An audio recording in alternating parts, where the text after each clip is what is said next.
warahmatullahi wabarakatuh. Apa kabar anak-anak? Tentunya kalian masih dalam keadaan sehat walafiat jasmani dan rohani.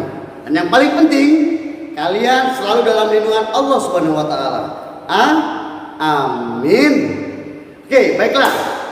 Kali ini kelas 8 masuk di pertemuan ke-21. Pak Ludi tidak akan bertele-tele. Ikan lele, ikan sepat, ikan gabus. Tidak bertele-tele, lebih cepat, lebih bagus. Oke nak? Sekarang tuh Pak Ludi aja ngambil bukunya dari sini. Kayak zaman waktu Pak Ludi masih sekolah SMP, SMA, ya. Kan Pak Ludi harus menyesuaikan dengan kalian. Sekarang buka halaman berapa nih ya? 211, yaitu bab 15 tentang merancang pementasan pantomim. Pantomim ini adalah mata pelajaran favorit Pak Ludi. Bener, dengan mempunyai keahlian pantomim, Pak Ludi bisa keliling dunia. Tak percaya? Pak Ludi pernah ke Eropa gara-gara pantomim. Pak Ludi pernah ke Bangladesh gara-gara pantomim. Dan Pak Ludi hidup belasan tahun di Jakarta hanya gara-gara pantomim. Gak percaya. Makanya sering-sering ngobrol sama Pak Ludi. Apa sih istimewanya bermain pantomim? Kenapa sih pelajaran pantomim ada di buku seni budaya nih kelas 8 di bab 15, dan kita hitung dari mulai bab 8, 9, 15, 16. Kenapa coba? Karena pantomim adalah kesenian yang berasal dari barat, masuk seni modern nah. Iya, dan dia itu keunikannya dia memberikan sebuah pertunjukan pantomim tanpa kata-kata. Dia hanya meniru. Pantomim diambil dari bahasa Yunani, ya Romawi kuno, yaitu kata dasarnya pantom, meniru, atau pantomimus, artinya mencontoh. Nah, kemarin di pertemuan 20 Pak Ludi sudah memberikan tugas sama kalian, yaitu menghafal 7 gerakan dasar pantomim. Dan Pak Ludi langsung masuk saja ke bab 15 tentang merancang pementasan pantomim. Catat ya, tolong dicatat. Kalau kalian tidak mau mencatat, nanti kalian harus merangkum di bab ini. Ya, ini Pak Ludi udah jelaskan ya. Poin A, merancang pementasan pantomim. Merancang pementasan pantomim. Ketika kalian mau membuat pementasan pantomim, kira-kira apa sih yang harus kalian siapkan? 1, kelompok. Apakah pementasan pantomim harus berkelompok? Enggak juga. Bisa individu, bisa juga berkelompok. Tapi lebih menarik berkelompok, karena kalian bisa bekerja sama dengan satu sama yang lain. Oke? Siapkan dulu teman-temannya. Yang kedua, siapkan naskahnya. Apa sih yang akan kalian mau lakukan pementasannya? Kalian mau buat apa? Tentukan dulu yang namanya ide dasar. Ide dasarnya apa? Misalnya terlambat. Ya, itu kata ide dasarnya. Idenya itu tentang terlambat. Temanya apa? Tema itu adalah alur cerita yang memiliki satu kalimat. Ya, satu kalimat. Jadi tema itu harus satu kalimat. Nah, kalau ide dasarnya terlambat, berarti temanya apa? Temanya terlambat bangun pagi, terlambat bangun pagi untuk pergi ke sekolah. Nah, itu terlambat bangun pagi untuk pergi ke sekolah. Itu temanya ya, alur ceritanya. Nah, sinopsis adalah ringkasan cerita. Jadi kalian harus membuat ringkasan cerita yang terdiri dari satu paragraf. Sinopsis itu ringkasan cerita yang terdiri dari satu paragraf. Satu paragraf terdiri dari 4-5 kalimat. Oke? Itu ada di pelajaran bahasa Indonesia. Nah, oke. Nah, setelah kalian merancang itu, merancang pementasan pantomim, setelah kalian membuat naskah, terus bikin plotnya. Plotnya itu apa? Plot itu adalah inti adegan yang berisi tentang pesan-pesan. Apa sih yang mau disampaikan? Ya, nanti Pak Ludi jelas contohin melalui gerakan ya. Ini teorinya dulu. Kemudian masuk poin B, masih di halaman 212. Poin B ini tentang rancangan rias. Untuk bermain pantomim atau pementasan pantomim, alangkah baiknya kalian tidak usah menggunakan banyak efek. Ya, dasar mukanya putih, alisnya hitam, bibirnya merah, kelopaknya boleh dikasih hitam, garis hitam, supaya kelihatan mata kalian belok. Tapi kalau misalnya kalian nggak kasih juga nggak apa-apa.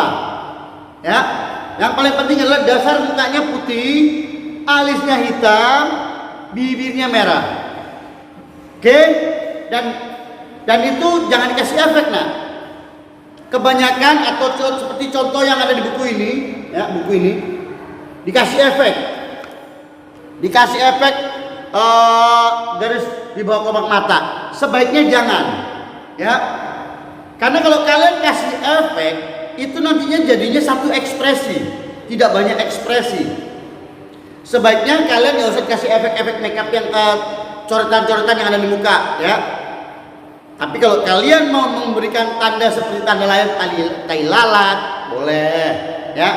Untuk membedakan karakter aja. Sebelah sini tai lalat, sebelah sini polos, sehingga kalian bisa mainin dua karakter. Oke, lanjut ke poin C. Poin C ini tentang rancangan kostum. Nah, mengenai kostum, biasanya pemain pantomim itu tidak memiliki banyak warna. Dia hanya memiliki satu warna atau dua warna. Misalnya hitam-hitam, putih-putih, ya.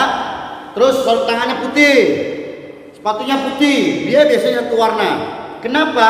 Karena untuk menunjukkan keindahan tubuhnya, keindahan tubuhnya ketika dia bergerak, ya, untuk menunjukkan keindahan tubuhnya dan membedakan juga bahwa pantomim tidak sama dengan badut. Kalau badut dia cenderung memiliki banyak warna, ya, terus badannya itu juga dilebih-lebihkan. Dan seorang pemain badut atau seorang badut dia harus punya keahlian atraksi bermain properti.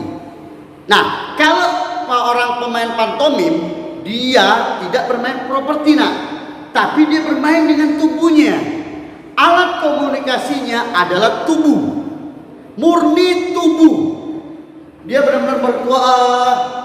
benar-benar berkomunikasi dengan tubuhnya. Lihat nih, setiap gerakan pasti ada bentuknya. Ya, seorang pemain pantomim jarang dia berdiri seperti ini. Minimal cara berdirinya seorang pemain pantomim itu ada bentuknya.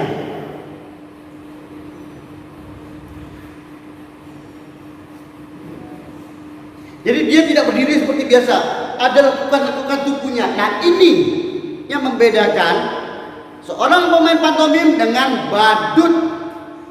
Jadi seorang pemain pantomim murni, alat ekspresinya adalah menggunakan tubuh dan kekuatannya ada di imajinasi. Jadi seorang pemain pantomim harus memiliki banyak sekali imajinasi. Apa itu imajinasi? Imajinasi adalah menciptakan sesuatu yang tidak ada menjadi ada berdasarkan referensi. Ya, referensi itu adalah sumber. Referensi bisa didapat melalui pengalaman pribadi, orang lain, dan multimedia.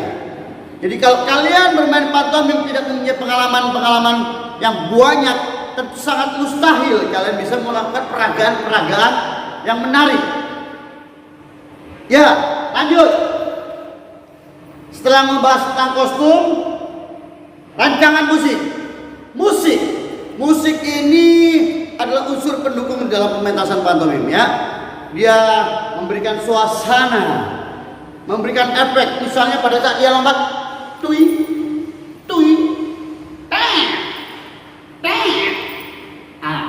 ya, itu hanya memberikan jok-jok atau efek-efek jenaka. Bisa juga musik dipergunakan untuk menghipnotis penonton untuk larut dalam suasana. Dang dang dang dang, dang dang dang dang, dang dang dang dang dang dang dang, dung dung dung dung dung dung, toing, toing, bisa seperti itu. Ya, itu tujuannya menggunakan musik. Kemudian membuat rancangan properti, poin E. Membuat rancangan properti di sini ya adalah set dekorasi. Jadi kalau kalian membuat panggung pasti ada set dekorasinya nak. Ya misalnya kalian ingin menghadirkan tentang berada di taman, berarti kalian harus bikin atau menyiapkan properti bangku taman, kursi taman dengan lampunya, simbol aja. Iya. Selebihnya itu kalian yang menentukan melalui imajinasi. Lanjut ya nak. Oh sudah habis poinnya untuk di bab 15. Dan masuk ke rangkuman ya. Lanjut ke bab 16. Bab 16 tentang pementasan pantomim. Oke, untuk pementasan pantomim Pak Ludi akan memberikan cuplikan. Kalian tonton ya. Kalian harus tonton cuplikan pantomim ini. Kenapa? Mau lihat Pak Ludi langsung? Oke, ya. Sebentar. Iklan dulu ya. Oke, iklan dulu ya. Iklan dulu ya. Setelah iklan ini ya. Oke. Yang penting setia. Neng, gimana si seksi itu? Iya, yang gerakannya agresif itu loh. Iya, yang genjotannya lembut. Dasar laki-laki. Waduh, jangan marah dulu dong. Kasih tahu ini bukan soal cewek. Tahan sampai pagi, Meng. Ah, diam lo. Siapa sih cewek ini? Ayo ikut. Oh, Yamaha Jupiter. Sekali coba spontan tergoda. Oke, baiklah. Pak Ludi memberikan contoh adegan 1, pementasan pantomim adegan 1. Adegan 1 ya kita pakai ide dasar yang tadi ya, terlambat ya. Adegan 1 dia dimulai dari tidur terus mendengar suara alarm bel. Dia panik.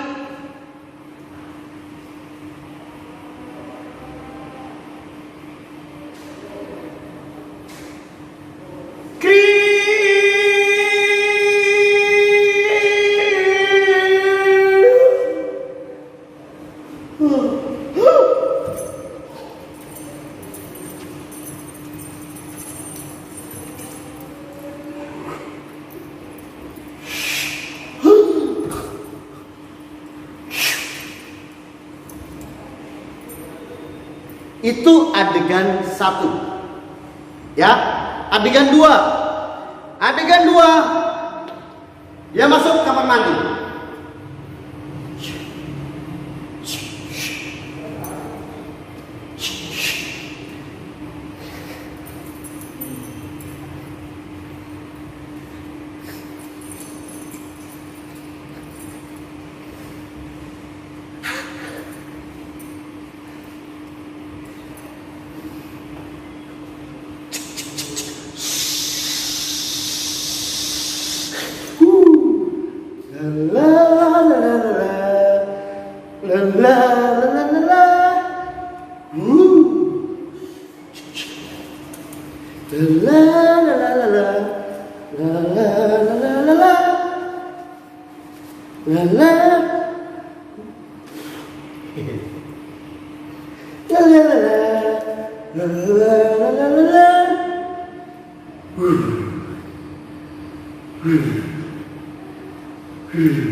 Itu tadi adegan 2, mandi. Adegan 3, dia berdandan. Bruk, tet, set, set, bruk, set, tet, Treng treng. Se. Se. Se. Teng. Tong. Zem. Teng. Treng treng. Se. Se. Simpan sisirnya. Acai. Terus kemudian dia dandan, lihat cermin. Ada apa di cermin? Kok ada jerawat? Oke, terus dia buka lagi, ambil parfum.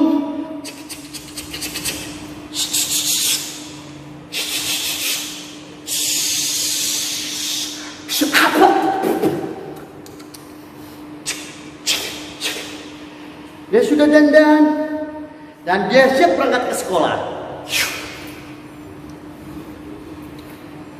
Ya, itu tadi adegan 3. Oke? Adegan keempat, dia jalan lah. Adegan keempat.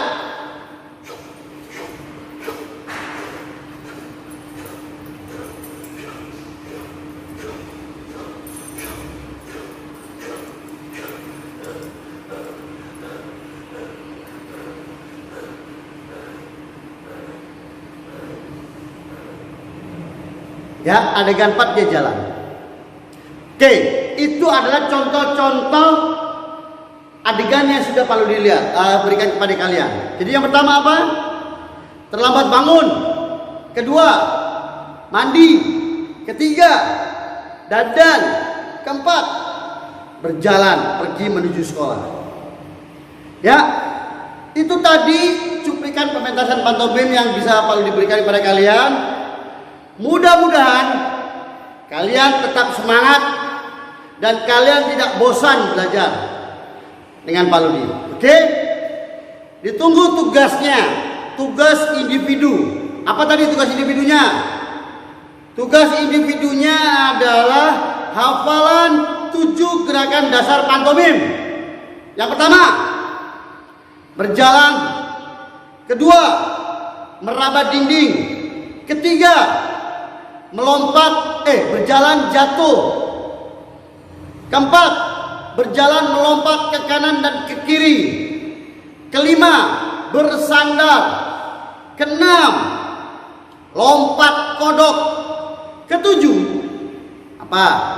Main golf. Oke? Kalau kalian ingin tahu tugas hafalan 7 gerakan dasar pantomim, lihat di pertemuan ke-20 di channel YouTube-nya Pak Ludi. Ya, bagi yang belum absen silakan absen. Oke nak? Kita harus selalu sehat, kita harus mampu menjaga imun tubuh kita supaya tidak terjangkit yang namanya virus COVID-19. Ya, tetap harus bergerak, jangan lupa sholat dan makan. Boleh main game, tapi jangan lupa ada waktunya belajar. Karena tugas siswa adalah belajar. Oke nak? Wabillahi taufiq wal hidayah. Wassalamualaikum warahmatullahi wabarakatuh.